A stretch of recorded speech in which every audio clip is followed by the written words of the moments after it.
Hello guys, isa mapagpalang umaga po ulit sa ating lahat. Kayo po ay nasa Munting Hardy ni Sir Me Vlogs. And for today's update and for today's video ay i-discuss po natin ang maraming benepisyo, mga luck benefits ng Happy Go Lucky Shamrock or popularly known as the Oxalis. Ang other name ng ganitong halaman is the Purple Shamrock. At mas kilala po sila sa tawag na Oxalis triangularis dahil po sa kanyang hugis ng dahon or foliage. So ang shamrocks po, otherwise also known as Oxalis, have symbolize many things throughout history. Kumbaga, base na rin po sa alamat, ang kanyang dahon po, yung pinaka 4 leaf clover symbolizes po ng pag-asa, ng pananalig, ng paniniwala at pag-ibig. At base na rin po sa aking research, God added another leaf. Yung pang-apat po na dahon niya is for lucky or prosperity and abundance. At nakakatuwa po dahil po ang ganitong shamrock po has a very rich history in Ireland po. Kumbaga galing po sila sa Ireland at ang sinisimbolo po nila is yung religion at political symbolism po ang hatid ng ganitong halaman. Ang kanyang icon para sa Irish pride and culture, ang shamrock po is the most recognizable symbol of the Irish, especially in giving honor and pride to St. Patrick's Day. So ang ganda na kanyang pinakadahon or foliage. Ito po is galing po sa aking kaibigan na si Ate Nene. Fecolorico po siya. At ano nga ba ang pinaka-importansya or saan nagmula ang ganitong shamrock? Ang original Irish shamrock po, spelled shamrog, S-E-A-M-R-O-G. Ang ibig sabihin po nun is summer plant.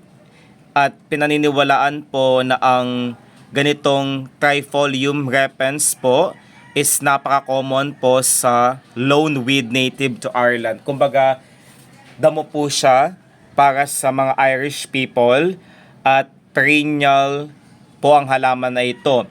Ang kanyang cluster po is meron po siyang 3 heart-shaped leaves on a thin green stem. So hindi lamang po purple, meron din po siyang green color po. Occasionally, ang ganitong 4 leaflet will emerge making a 4-leaf clover at pinaniniwalaan po na ito po is magbibigay sa atin ng good luck kung sino man po ang makakakita nito sa daan. Kung kaya naman po, have time to search around you, especially when you are traveling. At kapag nakita nyo po ang ganitong halaman is mag-wish po tayo at may possibility na ang ating mga wishes, objectives, prayers po ay madaling may agarang solusyon or may agarang pagtupad neto. Ang shamrock din po ay mayroong symbolism sa year 19th century. Ito po is naging simbolo or representasyon ng rebellion at kung sino man po ang meron neto na nakasuot na hugis shamrock po is risk to death by hanging po. Kapag nakita po ng mga tao na meron ka neto na nakasabit sa inyong katawan, kayo po is huhulihin at kayo po ay paparusahan sa punishment, yun pong kamatayan po. Ang pagsusuot po ng green according to the Irish din po is also considered wearing or the green according to the legend. The shamrock was sacred plant of the Druids of Ireland.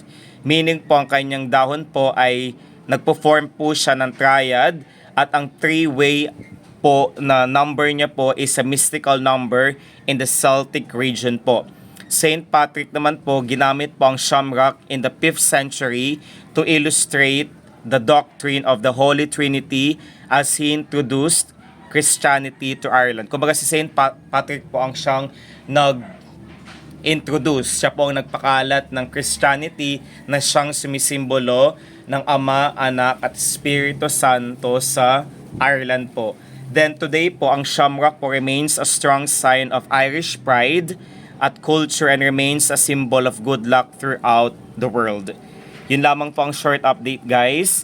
At ang halaman na ito is paano nga ba i-propagate. Wait for my next video para po ma-share ko at maibahagi ko ang pagpaparami ng ganitong halaman para sa mabilisang pagtupad ng ating mga mithiin, ng ating mga ninanais sa buhay dahil considered po as wish granter at lucky plant po ang shamrock na ito.